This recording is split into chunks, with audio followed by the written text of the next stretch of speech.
할렐루야.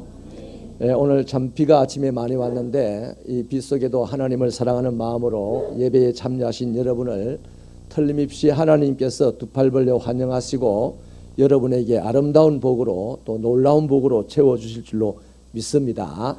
이 시간 좌우에 계신 분들과 서로 사랑으로 축복하면서 인사하십시다. 은혜 많이 받으십시오. 축복 많이 받으십시오. 인사하였습니다.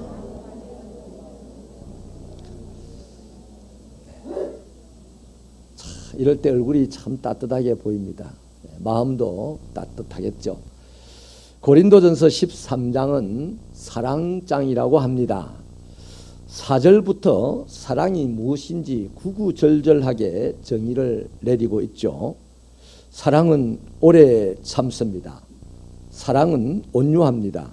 사랑은 시기하지 않습니다. 사랑은 자랑하지 않습니다. 교만하지도 않고 무례히 행하지도 않고 자기의 유익을 구하지도 않는 것이 사랑입니다. 사랑은 성내지 않고 사랑은 악한 것을 생각하지 아니하고 불의를 기뻐하지 아니하고 진리와 함께 기뻐하는 것이 사랑입니다. 사랑은 모든 것을 참고 모든 것을 믿고 모든 것을 바라는 것이 사랑입니다. 사랑은 언제까지나 떨어지지 않고 사랑은 예언도 패하고 방언도 거치고 지식도 패하는 것이 사랑입니다. 성경이 정의하는 사랑은 이렇습니다. 여러분, 누가 이런 사랑을 가질 수가 있고 누가 이렇게 사랑하며 살아갈 수가 있습니까? 아무도 없어요. 아무도 이런 사랑 가지고 있지 못했고 아무도 이렇게 살아가는 사람도 보지 못했고 그런 사람도 없습니다. 누구냐 하면 딱 한 분만 이 사랑을 가지고 있고 이렇게 사랑하고 사셨던 분이 계신데 그가 하나님이십니다. 우리가 믿는 하나님만 이런 사랑을 가지고 있고 이렇게 사랑하면서 사신 것이죠. 하나님을 그래서 사랑이라고 우리가 이름 부르기도 하는 것입니다. 하나님의 성품은요, 하나님의 이 사랑으로 다 집중이 되고 완성이 되는 것입니다. 사랑이 없으면 아무것도 아니고 아무 소용도 없다고 했잖아요. 하나님께서 완전하시고 하나님이 전능하시고 하나님이 오래 참으시는 분이고 이래 해도 이 사랑으로 그것들이 완성이 된다는 것이죠. 성경의 거의 모든 장에는 하나님에 대하여서 설명하기를 선하시다, 자비하시다, 인자하시다, 오래 참으신다, 이러한 은혜를 하나님에 대한 은혜로운 얘기들을 우리가 볼 수가 있는데 이러한 하나님의 성품들은요 한결같이 하나님의 사랑의 표현입니다. 자, 하나님의 아들의 죽으심이나 또 그 아들의 부활하심이라는 것은 이 사건은요 하나님이 가장 완벽하게 당신의 사랑을 표현한 것이고 또 최종적으로 하나님의 사랑을 보여주신 것입니다. 이렇게 드러난 하나님의 사랑, 이렇게 표현된 하나님의 사랑이 얼마나 크고 얼마나 대단한지 이 사랑을 알게 된 사람이 노래합니다. 하나님의 사랑이 너무나 커서 하늘을 두루마리로 삼고 바다를 먹물로 삼아도 그 사랑을 다 기록할 수 없다고 노래하는 것이죠. 대부분 사람들이 이 노래를 하는 거는요 그냥 그렇다 치고 하는 겁니다. 진짜 이런 사랑, 나는 가질 수 없고 나는 할 수도 없는 이 사랑을 가졌고 이 사랑을 하신 그 하나님의 사랑을 아는 사람은 절절하게 이렇게 노래할 수밖에 없는 거죠. 나는 우리 새벽교회 성도들이요 그냥 입에 발린 노래로 끝나지 말고 이렇게 노래를 즐겁게 하다가 돌아서서 탱 하는 사람들이 되지 말고 절절한 사랑으로 노래하고 그 절절한 사랑이 내 가슴에서 내 손에서 내 입에서 내 눈에서 터져 나오게 되는 그런 하나님의 사람들이면 참 좋겠습니다. 또 그런 사람들만 앞으로 기독교인이라는 소리를 들을 날이 오게 됩니다. 오늘은요 이 하나님의 사랑의 정의를 우리가 사랑장에서 보았다면 이 하나님의 사랑이 어떤 사랑인지를 네 가지로 살펴보려고 합니다. 첫째는요, 하나님의 사랑은 차별이 없는 사랑입니다. 다시 말하면 하나님의 사랑에는 조건이 없다는 얘기죠.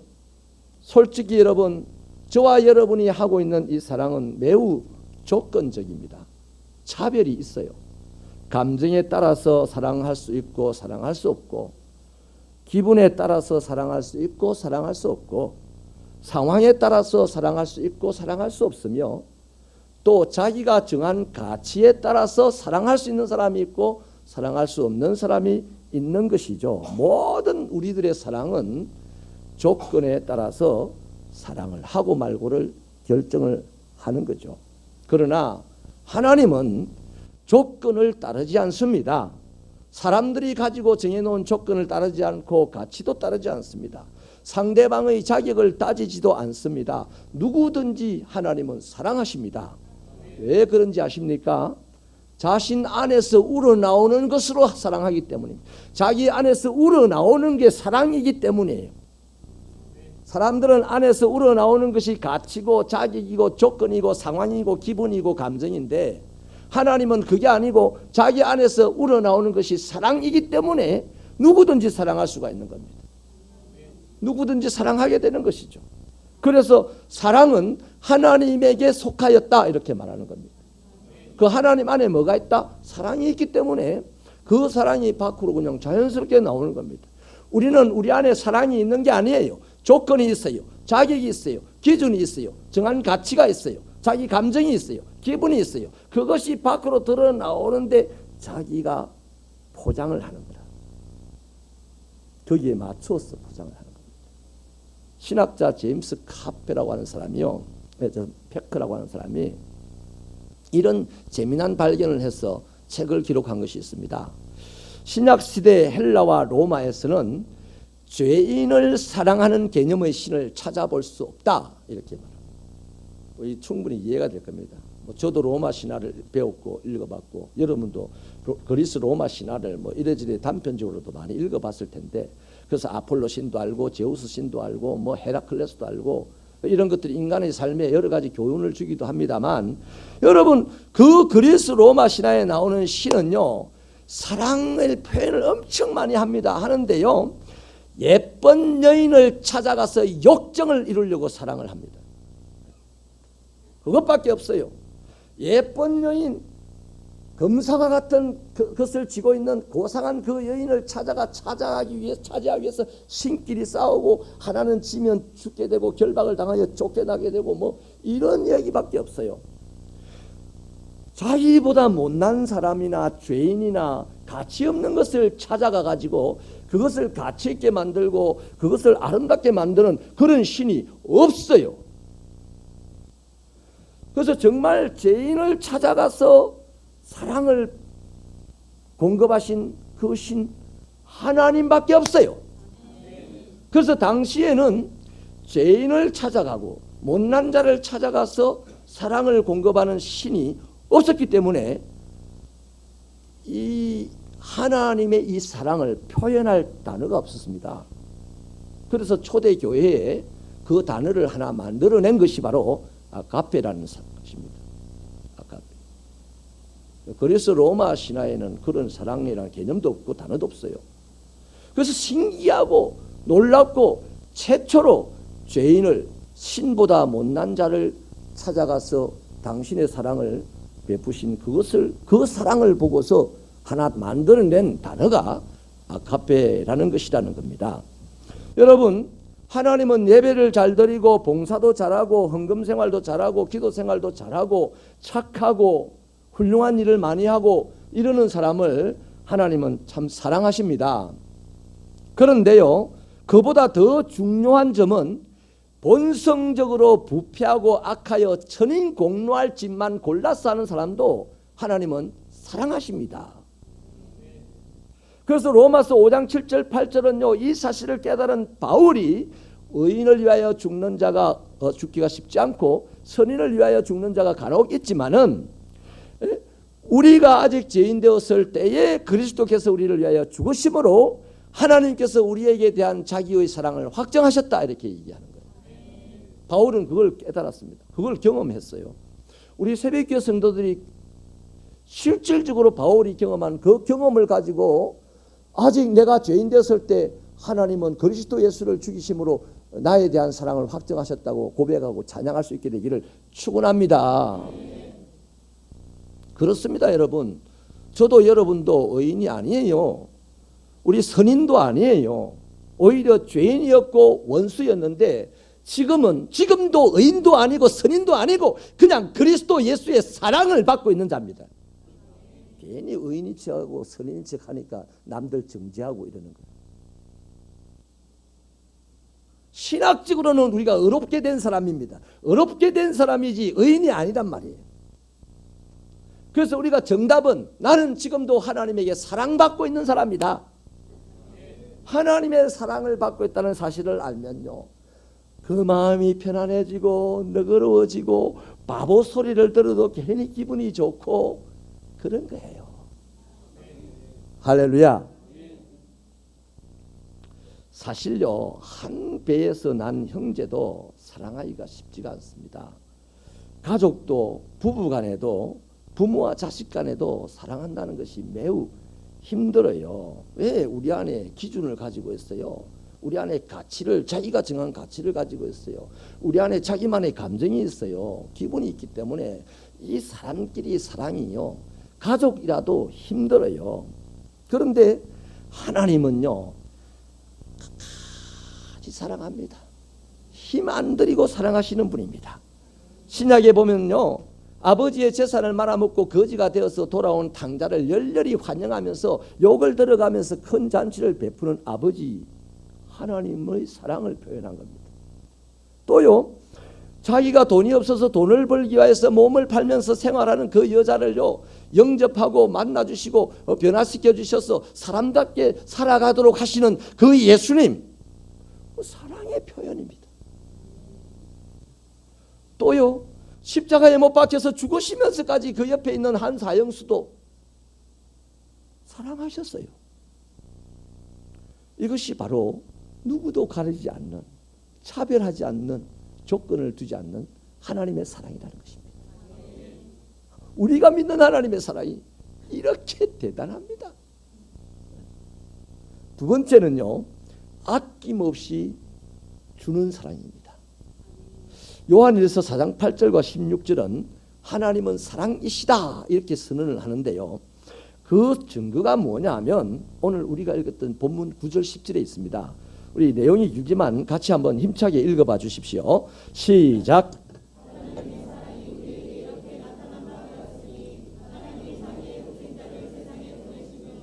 그로 말미암아 우리를 살리려 하심이라.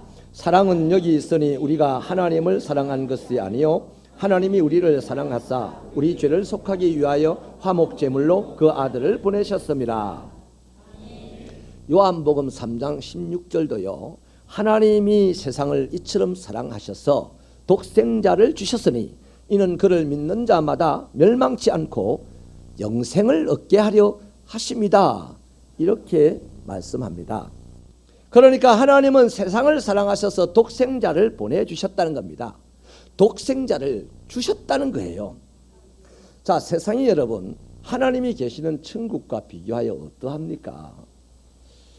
세상이 그런대로 괜찮은 것 같아도요, 천국하고 비교하면요, 이 세상은 악랄하기 그지없고 더럽기 그지없는 것이 세상입니다.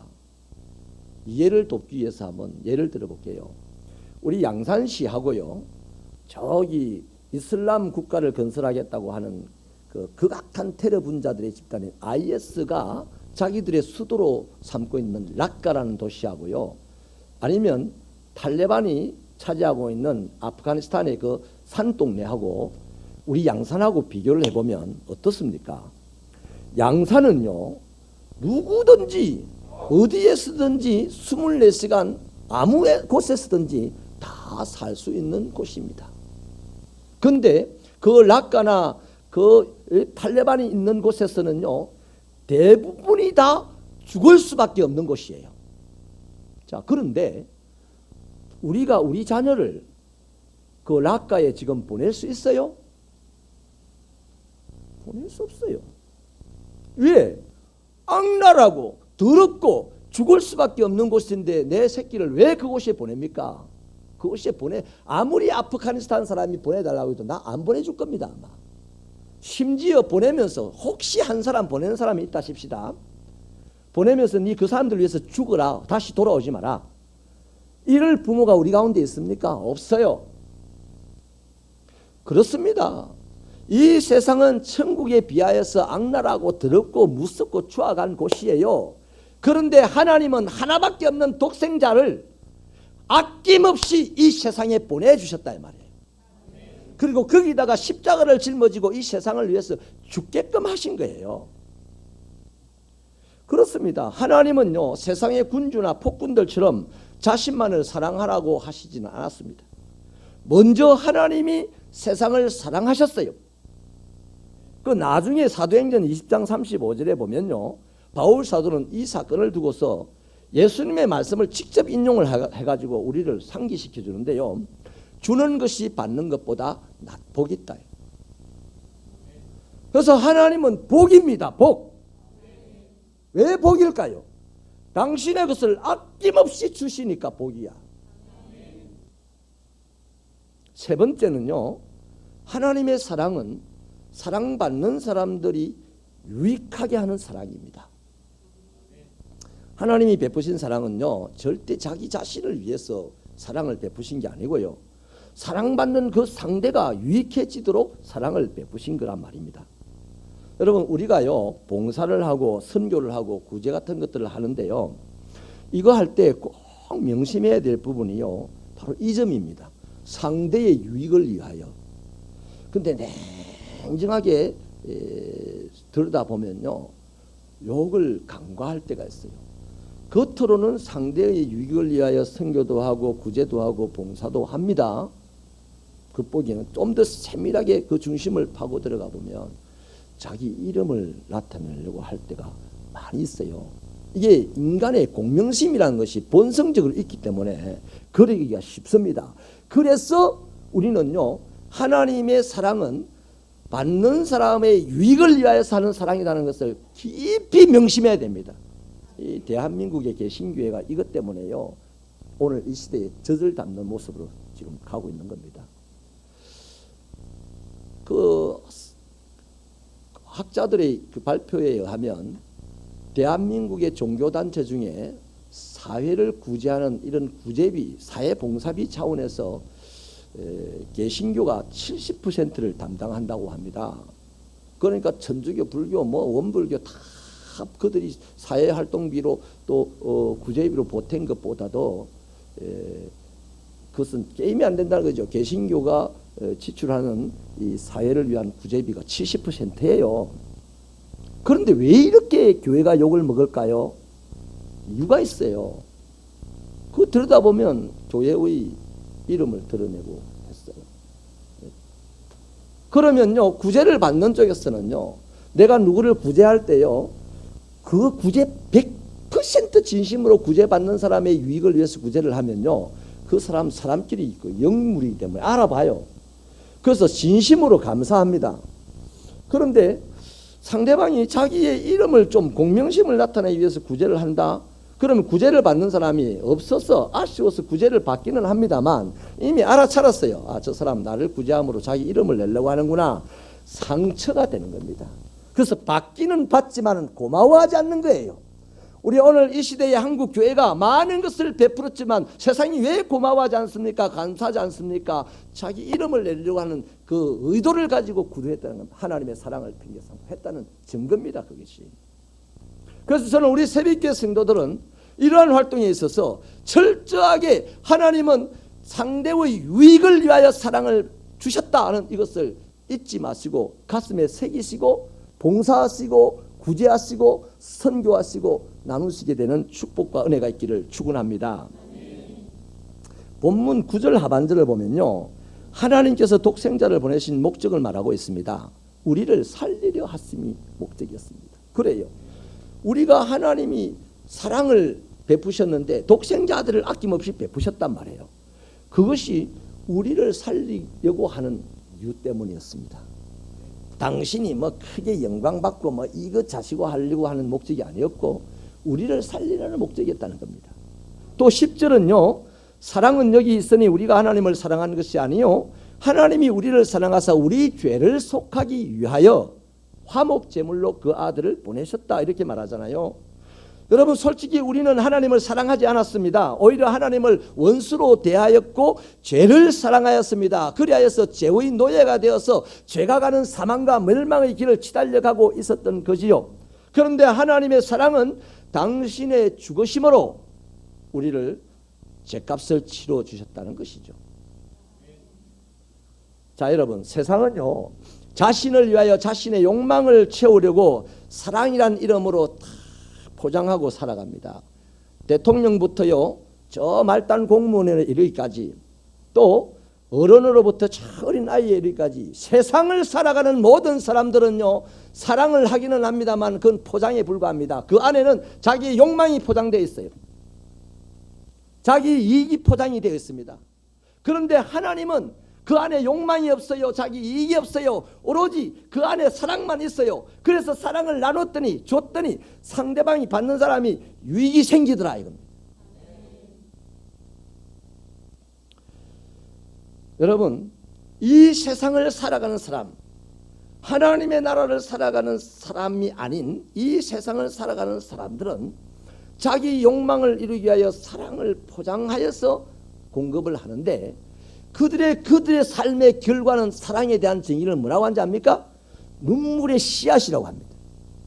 그래서 우리 세대들은 다 이 노래 알잖아요. 사랑이 무엇이냐고 물으신다면 눈물의 씨앗이라고 말하겠어요. 그래요. 세상을 살아가는 사람의 사랑은 눈물의 씨앗으로 결론을 짓습니다. 그런데 하나님의 사랑은 아니야.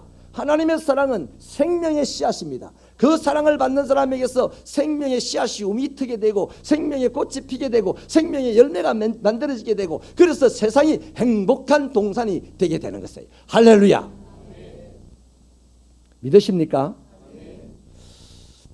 한 그 관광버스가요 여행객들을 이렇게 모시고 우리 이제 관광을 마치고 돌아오는데 이제 산고개 하나를 넘어오면 출발했던 목적지에 이제 해산을 하기 위해서 도착을 하게 됩니다. 근데 이 한고개를 내려오는 그 길에 굽이쳐 내려오는 그 길에 어느 지점에서 브레이크가 터져버렸어요.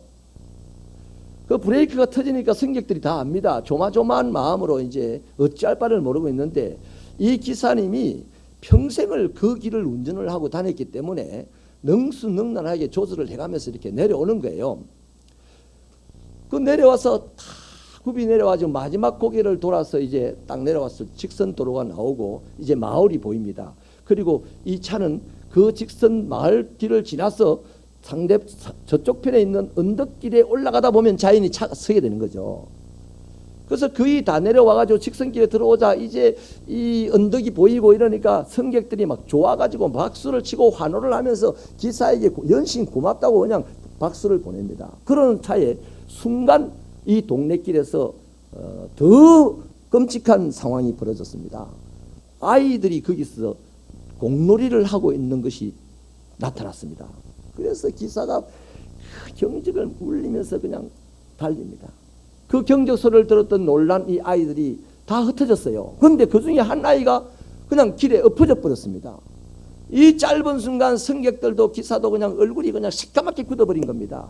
그리고 그 차는 그 아이를 밟고 지나가 버렸습니다. 그 언덕길에 차가 서고 기사가 내려서 그 아이에게로 걸어가고 있는데 모든 승객들이 이 살인마야 이 나쁜 놈하고 막 욕을 합니다. 그 욕을 들으면서 기사는 어린 아기를 안고 동네 골목으로 들어갑니다. 그때도 이 승객들은 떠나지 않고 그 자리를 지키면서 기사를 그냥 나쁘다고 성토를 하고 있어요. 이때 한 청년이 일어서서 외칩니다. 그만두시오. 그 기사님은 우리를 살리려고 자기 아들을 죽였어요. 이런 거예요. 여러분 그렇습니다. 우리 하나님께서 독생자 아들 하나밖에 없는 아들을 이 땅에 보내실 때 마귀가 웃었어요. 마귀가 조롱했어요. 마귀가 시험했습니다. 어디 마귀가 하나님을 조롱할 수 있어요? 근데 이 세상을 위하여 독생자를 보내실 때 마귀가 귀신이 하나님을 조롱했어요. 독생자들이 이 땅에 오셨습니다. 사람들이 비웃고 조롱합니다. 알아주지 않습니다. 외면합니다. 그래도 십자가를 짊어지고 이 세상 모든 사람들을 살리려고 죽음의 장소를 몰아갑니다. 예수님이 죽으셨어요. 마귀는 자기가 이겼다고 노래를 부릅니다. 사람들은 하나님을 어리석다고 욕합니다. 바로 그겁니다. 욕을 들으면서 비난을 받으면서 억울한 소리를 들으면서 아깝디 아까운 하나밖에 없는 자기 아들을 나 같은 죄인을 위하여 여러분 같은 더럽게 살아가는 우리들을 위하여 하나님은 욕을 들으면서도 독생자 아들을 주셨다 이 말이에요. 그래서 우리를 살렸다 이 말입니다. 아멘입니까? 그래서 아가스는 이 하나님의 사랑을 대하여 설명하기를 죽음보다 강한 사랑이라고 말했습니다. 사도 바울도 이 사랑을 깨닫고 난 다음에 뭐라고 선언합니까? 어떤 누구도 어떤 무엇도 어떤 환경도 어떤 상황도 이 하나님의 사랑에서 우리를 끌어낼 수 없다고 선언했습니다. 이게 바로 우리를 유익하게 하는 사랑이다. 네 번째는요, 함께하는 사랑입니다.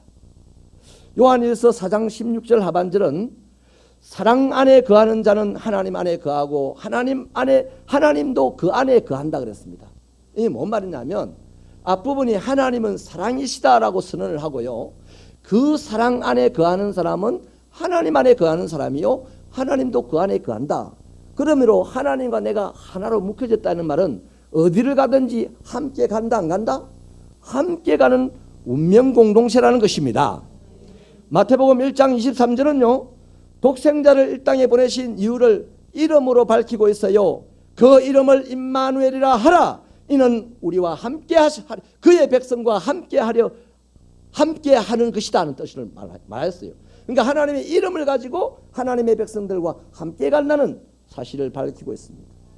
여러분, 하나님과 저와 하나님과 여러분은, 하나님과 교회는 운명 공동체입니다. 교회는 내버려두면 저주거리로 갈 수밖에 없고, 나 한 개인은 내버려두면 혼자 가면 지옥으로 갈 수밖에 없어요. 주님을 붙잡고 가도 지옥 갈 짓만 하는 거야. 그럼에도 불구하고 하나님이 나와 함께 된 운명체이기 때문에 천국 가는 겁니다. 승리하는 겁니다. 마태복음 18장 20절에서 뭐라고 하냐면 두세 사람만 모여도 하나님은 함께 한다 그랬습니다. 자기 이름으로 모일 때. 마태복음 28장 20절에서 예수님이 직접 말씀하시지 않습니까? 볼지어다 세상 끝날까지 내가 항상 너희와 함께 있으리라. 그러므로 사랑하는 여러분, 우리가 하나님의 나라를 살아가는 하나님의 백성들이라면 어떤 순간에도 혼자가 아닙니다. 세상 모든 것이, 모든 사람이, 모든 세력이 나를 다 버린다 할지라도 하나님은 나와 함께 하십니다. 여러분, 혹시 부모는 나를 버릴 수가 있어요? 엊그제 그 TV에 조승순가 하는 조승우의 아버지, 그가 아이들을 버리고 미국 가버렸다고 그냥 그 야유를 많이 받았던 사람인데, 그 사람이 어쩌다가 부도가 나가지고 이혼을 하고 미국으로 돈 벌러 갔는데 막 자연스럽게 그냥 이혼이 돼버렸다. 사실 아이를 버리고 싶어서 버린 것이 아니었다. 뭐 이런 해명을 하는 그 프로를 봤습니다. 그런 거예요. 헤어지고 싶지 않고 버리고 싶지 않지만 사람이라는 것이 안 돼. 헤어질 수밖에 없고 버릴 수밖에 없는 상황이 나타나면 그래 되는 겁니다. 그런데 하나님은 어떠한 상황에서도 우리와 헤어지지 아니하시고 우리를 버리지 아니하시는 분이 하나님이십니다. 함께하는 사랑이시기 때문입니다. 우스운 말이 있지 않습니까? 요즘요.